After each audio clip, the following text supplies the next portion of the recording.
할렐루야. 오늘도 귀한 기도의 자리에 나온 성도님들을 환영합니다. 2026년 1월 8일 목요일 새벽 기도회를 시작합니다.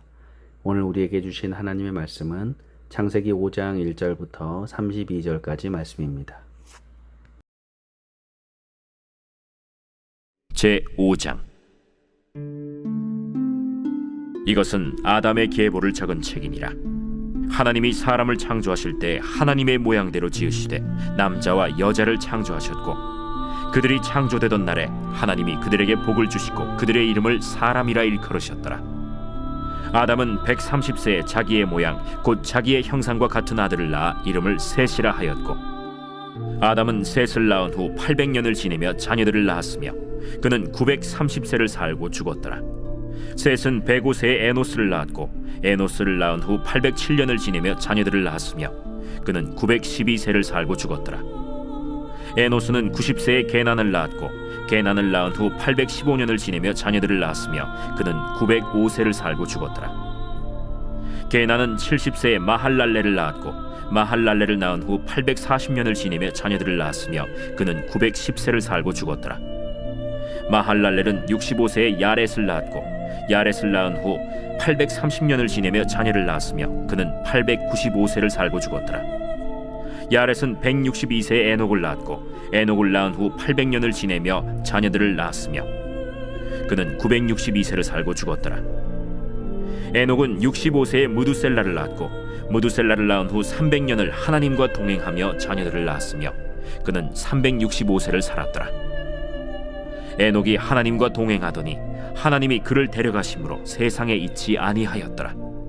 무두셀라는 187세에 라멕을 낳았고, 라멕을 낳은 후 782년을 지내며 자녀를 낳았으며 그는 969세를 살고 죽었더라.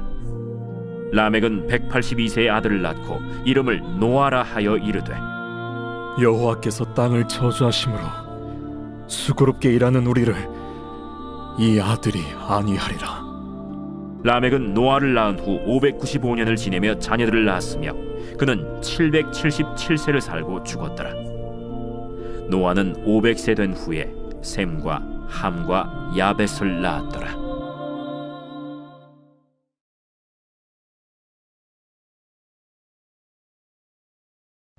오늘 우리는 이 본문을 읽으면서 대부분의 사람들의 반응이 고대인들이 과연 이렇게 오래 살았을까라는 의문을 갖습니다. 그래서 너무나 터무니없는 기록처럼 여겨지곤 합니다. 성경을 기록한 사람들도 인간의 수명이 아무리 길어봐야 120년을 넘기기 어렵다라는 사실을 잘 알고 있었습니다.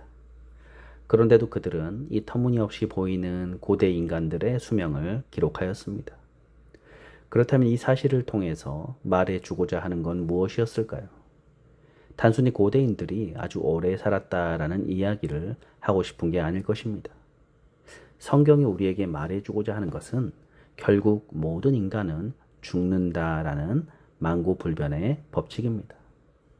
거기에는 누구도 예외일 수 없고 아무리 오래 살아도 결국 죽음으로 우리 인생은 끝이다라는 사실을 말해주는 것입니다.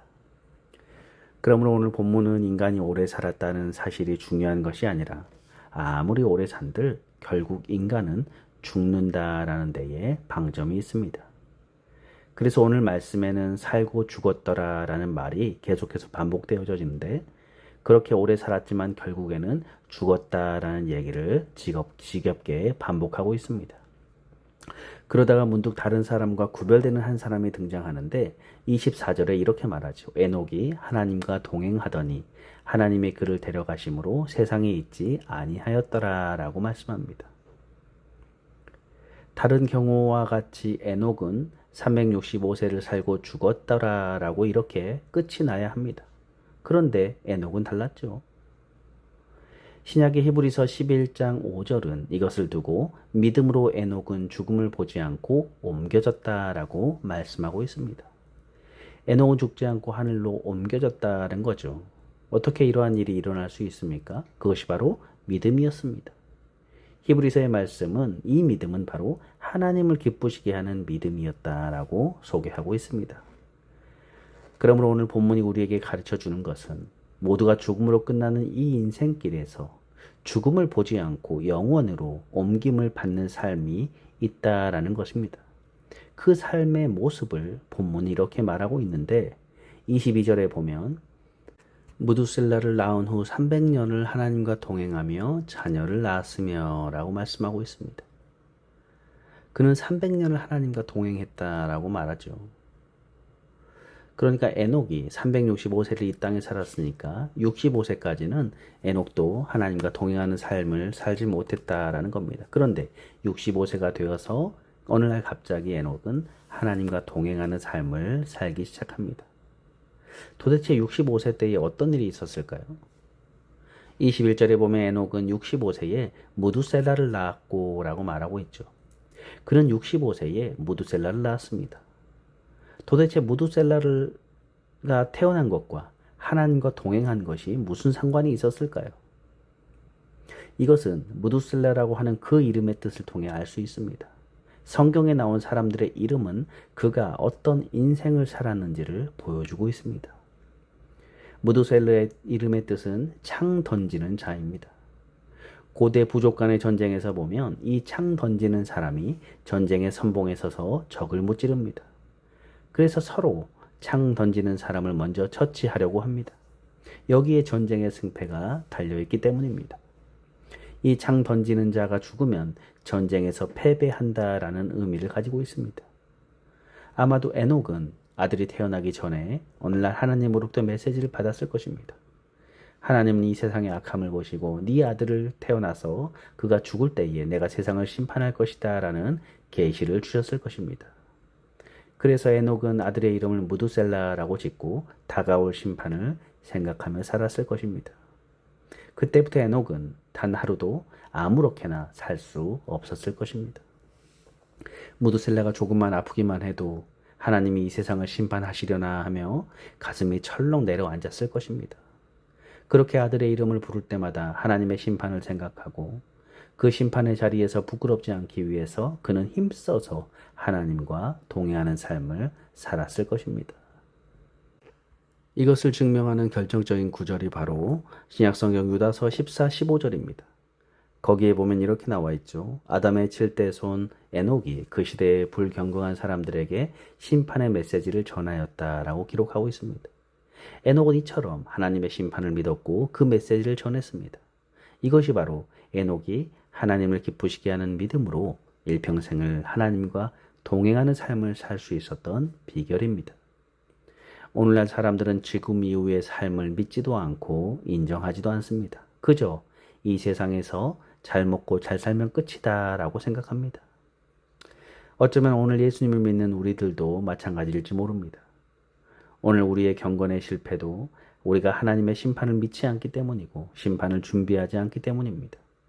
그러므로 우리는 반드시 하나님의 심판이 있음을 믿어야 합니다. 에녹은 이것을 믿었고 확신했고 그래서 아들의 이름을 무두셀라라고 짓고 남은 생을 하나님과 동행하는 삶을 살았던 것입니다. 그렇다면 과연 에녹의 믿음처럼 그 아들 무두셀라가 죽었을 때 심판이 일어났습니까? 본문 27절에 보면 무두셀라는 무려 969세를 살았다라고 얘기하죠. 성경 말씀이 놀라운 것은 바로 이것입니다. 우리가 25절, 29절에 보면 무두셀라의 손자가 노아입니다. 노아가 태어날 당시 무두셀라의 나이를 계산해 보면 369세입니다. 그러면 창세기 7장 11절에 보면 노아가 600세에 노아의 홍수가 일어나게 되는데 당시 무두셀라의 나이가 바로 969세였던 것입니다. 정말 그 아버지 에녹의 믿음대로 무두셀라가 죽던 해에 노아 홍수의 심판이 일어났던 것입니다. 그렇다면 우리는 하나님께서 왜 그토록 무두셀라를 오래 살게 하셨는지 이해할 수 있습니다. 무두셀라가 죽으면 세상을 심판하시기로 작정하셨기 때문에 하나님은 무두셀라를 가능한 오래 살도록 하셨습니다.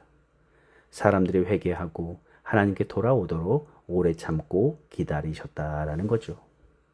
1000년이 가까운 시간 하나님은 악한 세상을 참으셨습니다. 그러나 결국 그 약속대로 세상에 심판이 임하게 됩니다. 그러므로 성도 여러분, 우리는 반드시 기억해야 합니다. 언젠가 우리 삶에도 개인적인 종말이 찾아올 것입니다. 죽음이라고 하는 이 개인적인 종말을 우리는 맞이하게 될 것이고, 또한 예수님의 재림이라고 하는 세상의 종말이 반드시 있을 것입니다. 그러면 그날에 하나님의 심판대 앞에서 우리는 어떤 모습이어야 하겠습니까? 우리를 향해서 십자가에서 물과 피를 쏟으신 그 주님의 사랑 앞에서 부끄러운 모습이 되어서는 안 될 것입니다. 그러므로 오늘 하루 종말 신앙을 가지고 우리의 인생을 살아야 할 줄로 믿습니다. 우리가 살다가 그저 죽음으로 끝나는 인생이 아니라 이 땅의 삶이 끝나고 하나님 앞에 반드시 선다는 사실입니다. 우리가 그날이 언제일지는 모르지만 오늘 당장 주님 앞에 서게 될지라도 부끄럽지 않게 날마다 주님과 동행하는 삶, 진정으로 하나님을 기쁘시게 하는 믿음의 삶을 살아가시는 저와 여러분들 되시기를 주님의 이름으로 축복합니다. 기도하겠습니다. 하나님, 매일매일의 삶이 주님을 기뻐하며 하나님께 영광을 올려드리는 삶을 살게 하여 주옵소서. 우리의 인생의 마지막이 있다라는 것을 기억하고 또 하나님의 심판대 앞에 섰을 때 부끄럽지 않는 모습으로 서기 위해서 오늘 하루도 주님 앞에 정말 빛과 소금으로 이 땅 살아가도록 인도하여 주옵소서. 감사드리며 예수님의 이름으로 기도하옵나이다. 아멘. 주기도문으로 예배를 마치겠습니다. 하늘에 계신 우리 아버지여, 이름이 거룩히 여김을 받으시오며 나라의 임하옵시며 뜻이 하늘에서 이룬 것 같이 땅에서도 이루어지이다. 오늘날 우리에게 일용할 양식을 주옵시고 우리가 우리에게 죄 지은 자를 사하여 준 것 같이 우리 죄를 사하여 주옵시고 우리를 시험에 들게 마옵시고 다만 악에서 구하옵소서. 대개 나라와 권세와 영광이 아버지께 영원히 있사옵나이다. 아멘. 이 시간 잠시 기도하는 시간을 갖겠습니다. 먼저 말씀을 생각하면서 하나님, 우리의 삶이 하나님 앞에서 부끄럽지 않는 삶이 되게 하여 주옵소서. 우리의 인생의 마지막이 있다는 것을 기억하고 우리가 이 땅 살아가면서 정말 주님이 주신 이 선물과도 같은 이 인생을 정말 의미 있게, 가치 있게 주님 보시기에 부끄럽지 않게 삶을 살아가는 저희들 되게 해달라고 기도하시고, 두 번째로 우리 갈보리 교회와 또 예배와 또 목사님과 우리 성도님들, 우리 자녀들을 위해서 또 주변의 이웃들을 위해서 함께 이 시간 기도하겠습니다.